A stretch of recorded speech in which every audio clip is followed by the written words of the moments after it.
Tonight, new racists, new danger. We expose their evil plans to change the face of Britain. To see that on the lamppost strikes fear into your niggers and your packies. Deep undercover, we pose as friends of men who want to destabilise and destroy Britain's multiracial society. Their blueprint for Britain remained a secret until now, as the Cook Report reveals the truth behind the front. They wanted to wipe out mixed-race children, and they wanted to start with mine.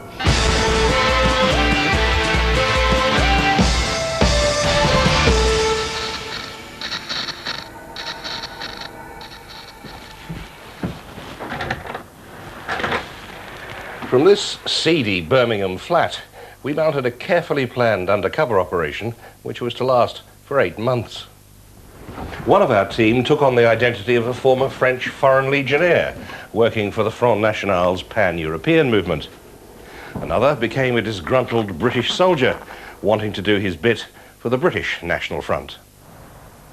Target number 1, Nick Griffin, aged 38, dedicated racist and the focus of our investigation. He wants to be the friendly-faced leader of a new, modern racist movement. Box, clever. That's what they're scared of. We conned Griffin into handing over a 5-year plan to revolutionise the extreme right. Then we confronted him. You're a lowlife. Well, you're all lowlives, you know that.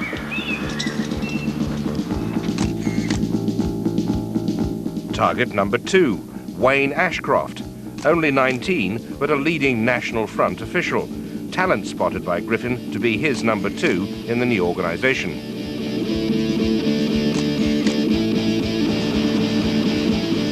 We conned him into believing we were his trusted friends.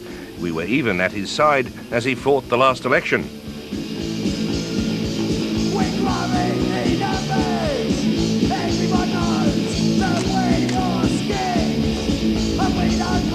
Target number 3, Griffin's intellectual sidekick, Dr. Mark Devin.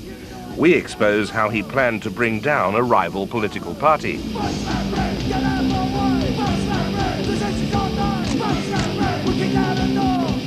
Target number 4, far-right hardman Rob Wild, ex-National Front, ex-Combat 18, now a founding member of the British Ku Klux Klan. These are key players in Griffin's master plan. He wants Dr. Devin's help to produce inflammatory racist literature. Ashcroft is there to pull in the National Front and, when necessary, more violent support through men like Wild.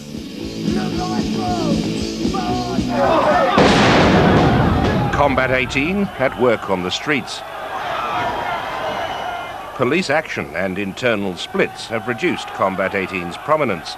Hardliners are being recruited into the KKK. Griffin, though recognising the need for muscle, plans to keep it at a discreet distance from his political front. It would keep happy and involved and focused a group of people who we don't want close to us for electoral reasons, skinheads, the big boots and so on, but who nevertheless we need.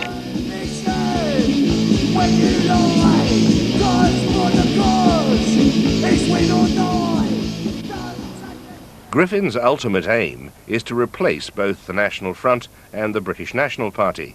His new party would appear mainstream, modern, and even democratic by comparison.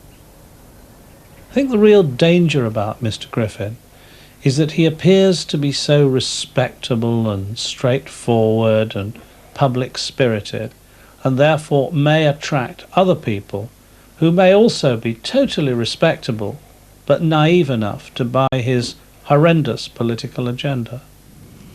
Behold the fiery cross, still breathing. Birmingham, Alabama, home of the notorious Ku Klux Klan, the most infamous racist group in existence.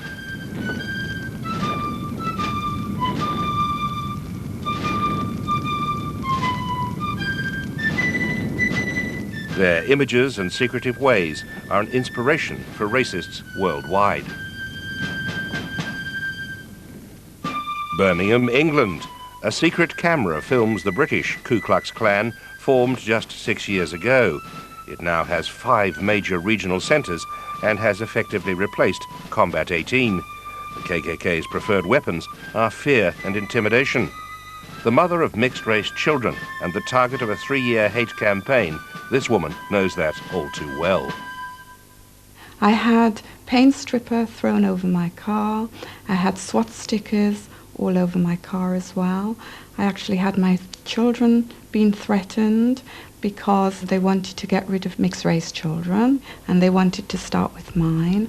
Well, I didn't know who they were. I mean, they signed themselves as Combat 18, as the White Wolves. It's only recently I found out that they are a member of the Ku Klux Klan, or they're very closely linked with them.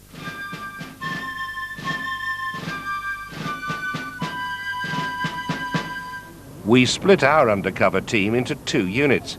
The first was to infiltrate the National Front. The plan worked. 4 weeks on and the NF had a new member and we had a man reporting from the inside. On the 17th, I received National Front membership, wrote another letter offering my services. The 3rd week, I received a letter with a phone number for Wayne Ashcroft. He turned out to be the Midlands organiser. Tried to phone Wayne, no joy. Eventually got through, arranged first meeting at the Prince of Wales pub at 1700 hours. At first, Ashcroft was reticent. It took us 8 weeks to gain his confidence. Vote National Front. No more masks. Vote National Front. By April and the run-up to the election, we were deep inside the network of the new racists. Unknown to Wayne Ashcroft, it was the Cook Report that was riding shotgun on his disastrous election bandwagon. We even organised a bogus TV crew to interview him on the campaign trail. Our enemies, our political opponents, are frightened because they know perfectly well that the majority of people in this country agree with the National Front. But it was back at our undercover flat, while preparing the election campaign, that Ashcroft revealed his real manifesto. That's the name. To see that on the lamppost strikes fear into your niggers and your packies. And that is also part of Griffin's real manifesto. But his electoral ambitions are only a means to a sinister end. Right now, he needs money to bankroll his plans and revitalise the extreme right. He wants over £100,000 just to get started. We lured him to this plush country hotel. Nick, how you going? Nick Griffin's wish is about to come true, or so he thinks. Here he's meeting some top brass from the extreme right-wing French party, the Front Nationale, men who will bankroll his plans.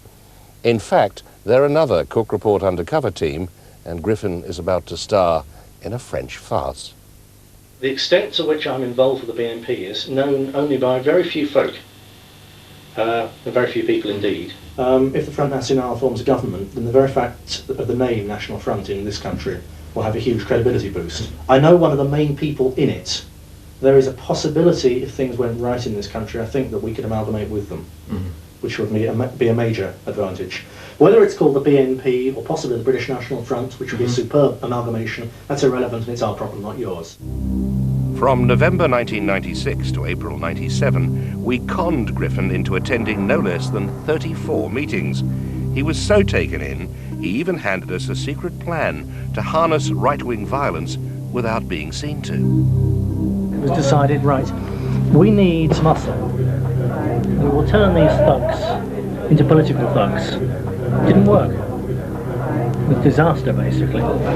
If you want political thugs, you have to take political people and turn them at the right time into thugs.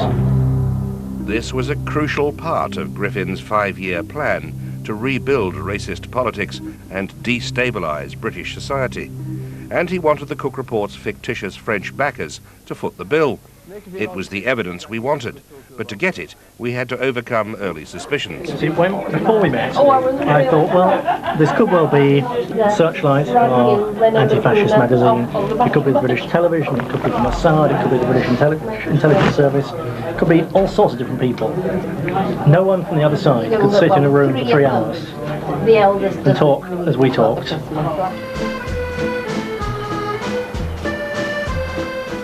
The French connection was vital to Griffin, because in parts of the beautiful South, Griffin's dream for Britain has already become a nightmare.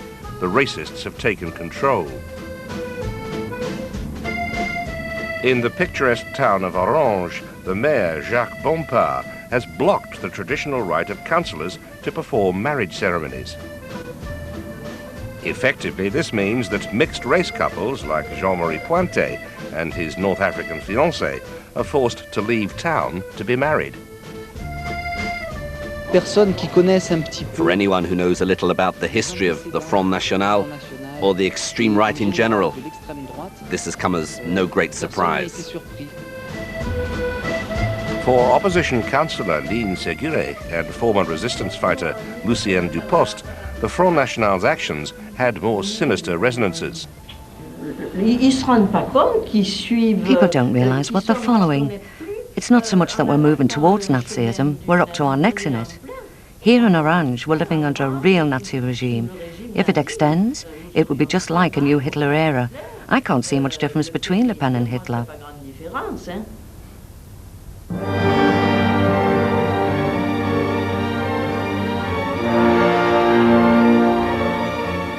A disturbing echo of the Nazi book burning of the past is to be found in the recent goings-on at the town's library. They're trying to remove certain books from the libraries, and they have effectively cut the education budget.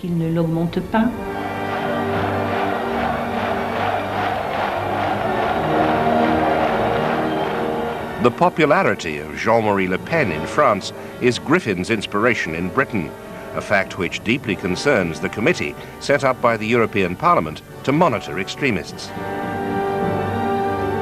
They are preparing themselves with training videos, with training programs on intimidation, on political violence, to emulate what's happened in France, what's happened in Germany, what's happened in Austria and elsewhere. In 10 years, the Front Nationale of France has gone from being a minor pressure group to being probably the future government.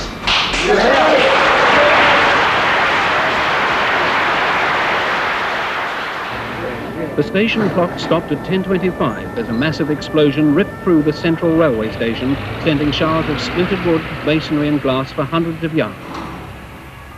Griffin's long association with European fascism began after the Bologna bombing, in which 82 people died.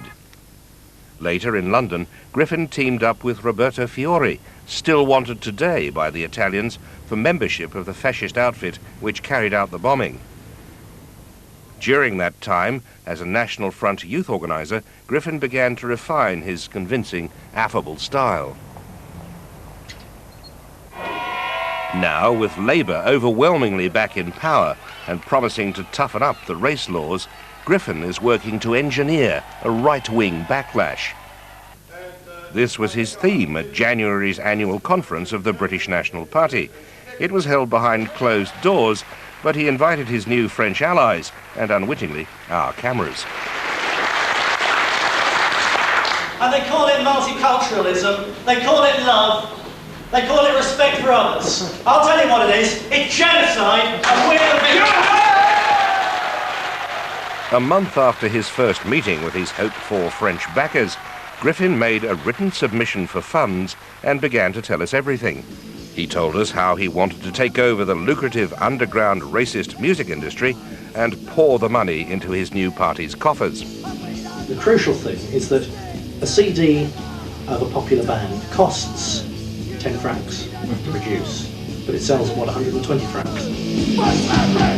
He also wants to invade Europe through the airwaves with his own racist station, Radio White Europe. There's dozens of bands, hundreds of followers, they have trouble getting halls and this sort of thing. It's a very big operation, and it's open to us.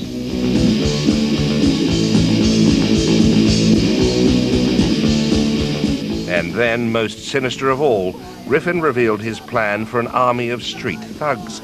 He asked us to set up training camps under the guise of legitimate martial arts centres. The simplest way to put it is a European Martial Arts Association, something separated from the party. It's a cover organisation.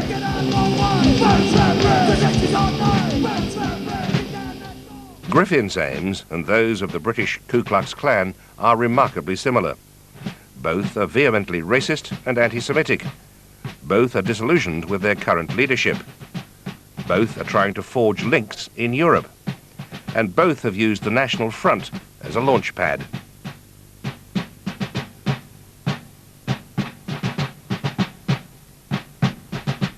Look at the banner on the back wall, Combat 18. It makes the crucial link between that ailing organisation and the Ku Klux Klan, which is replacing it. Beneath one of the sinister hoods is none other than Rob Wilde himself. At the Cenotaph last Remembrance Day, the National Front holds its own parade. Marching side by side, the Front's Wayne Ashcroft and the Klan's Rob Wilde. A rare moment when the public face of the National Front is seen mixing with more shadowy figures. Back on the campaign trail in April, we were with Wayne Ashcroft and his candidate on the way to a humiliating election defeat. That is the key paragraph.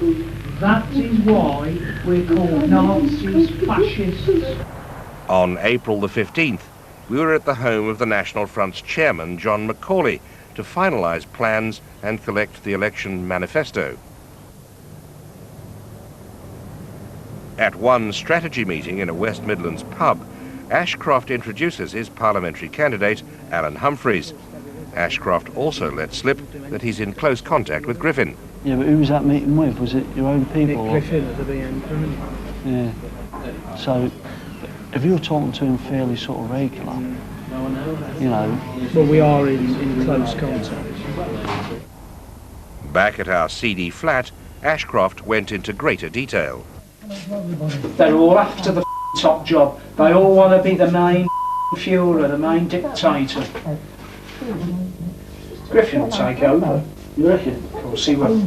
It'll be Tyndall who gets the chop. They'll suddenly find out I'm the deputy chairman. That'll shock them. Come election night, the voters delivered their verdict on Humphrey's racism. Alan Howard Humphreys, 465. And Ashcroft delivered his defiant response. A message to Mr. Whitty from the National Front. Today he wins the battle, but tomorrow the NF will win the war. Thank you. After 8 months, we had a complete dossier on the far-right's new path to power. We knew the truth behind the Front, and it was time to put a stop to the plan. I want to talk to you about your plans to amalgamate the BNP and the NF. Yes. And how do you propose to achieve this? You had a letter from Nick Griffin, didn't you? That's correct, yes, yes. And you would stoop to any methods to achieve your ends? Well, it's not a question of stoop to any methods. The National Front is a legitimate political organisation. And you're somebody who would, to use your words, gas niggers? No. We filmed you saying so. Send them back. Gas them. We have pictures of you holding up NF posters saying, "This'll scare the packies and the niggers." Oh, I don't think you have, Mr. Cook. I have. To see that on the lamppost strikes fear into your niggers and your packies. Wayne's answers, while he still had them, seemed to come from a world of his own. Another dinner party with Nick Griffin. This time he wants us to meet his closest intellectual soulmate, Dr. Mark Devin. Another crucial element in the Griffin plan was about to unravel. Nick is basically the leader in waiting of the BNP. What we need from you is experience, knowledge and financial. When he's not plotting racism with Nick Griffin, Dr. Devin is a university lecturer, widely regarded as an exceptional academic with a glittering career ahead of him. This anti-Semitic brochure attacking prominent Jewish members of the media was written by Griffin, but it was Devin who provided the research on all the individuals. While supporting Griffin, Devon remained a member of the non-racist UK Independence Party, well placed to destroy a possible rival for right-wing votes. Mark could have a job in their office tomorrow, working on their membership files. Dr. Alan Sked, leader of the UK Independence Party, had believed that Devon was a close political ally. He could barely believe what we'd uncovered. Well, it's shattering because it's not only a political betrayal, but it's an academic betrayal, it's a personal betrayal. I was his academic supervisor. I was writing references to get him jobs in universities. I tried to get him a British Academy Fellowship. I was trying to get him into my own department at the London School of Economics. I mean, I cannot think how I could have been more bitterly betrayed on practically any level. As a direct result of our disclosures, Devon lost his new job with a leading British university. The tables had been turned. Devon too had believed we were French sympathisers, ready to fund more of his anti-Semitic research into key Jewish figures and more of Griffin's racist writings. Griffin's poisonous pen has a history of causing outrage. His former MP, Liberal Democrat Alex Carlile, had even called in the police and tried to have him prosecuted. These are not normal, rational people we're talking about. These are people with bizarre notions. These are dangerous political cranks. Griffin still seethes. And this bloody Jew, whose only claim to fame is that two of his grandparents died in the Holocaust, he can say, oh, go and kick their doors down. Jerry Gable, editor of the anti-fascist magazine Searchlight, has been monitoring Griffin for years. You've got people now like Nick Griffin, who are Cambridge graduates, who are widely travelled, have contacts in all sorts of very sinister organisations around the world, militias in America, the Gaddafi regime in Libya. So they're something for the 21st century. Leading human rights lawyer Michael Mansfield QC believes the government must act decisively to tighten legislation and encourage prosecution. I don't think the legislation is, as it stands, good enough, because there is a proviso tucked away in the middle of it all. So whilst you may be able to prosecute anything that's done in public, there are equally, I think, outrageous things done in private. So I think it needs to take away the bit about the private dwelling place, so that wherever this kind of material is being put into place, there should be the right to prosecute. Griffin's 5-year plan was in tatters. The game was up, and he knew it. I'd like to discuss with you your secret. Oh, really? Isn't that really clever? It's not that secret, is it? Yeah, I'm going to do it. What about your secret agenda for this country? What about your wishing to take power by the boot? No. What about your through the ballot box? You also say the Holocaust didn't happen, don't you? What do you mean by the Holocaust? The massacre of millions of Jews. There's no doubt that hundreds, and you would probably thousands of Jews were shot to death in Eastern Europe because they were rightly or wrongly seen as communists or potential partisans or partisan supporters. That was awful. But this nonsense about gas chambers is exposed as a total lie. You're quite happy to foment racial tension in society. No, to get racial tension fighting. exists because people like you have created and encouraged a multiracial society. What do you want to do, send them all home? Yes. You would force them to go whether they want to go or not, whether they were born here or not, wouldn't Ultimately, you? yes.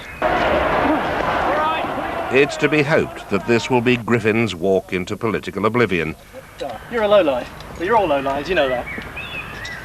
But without tighter anti-racist legislation, his period in the wilderness may not be nearly long enough.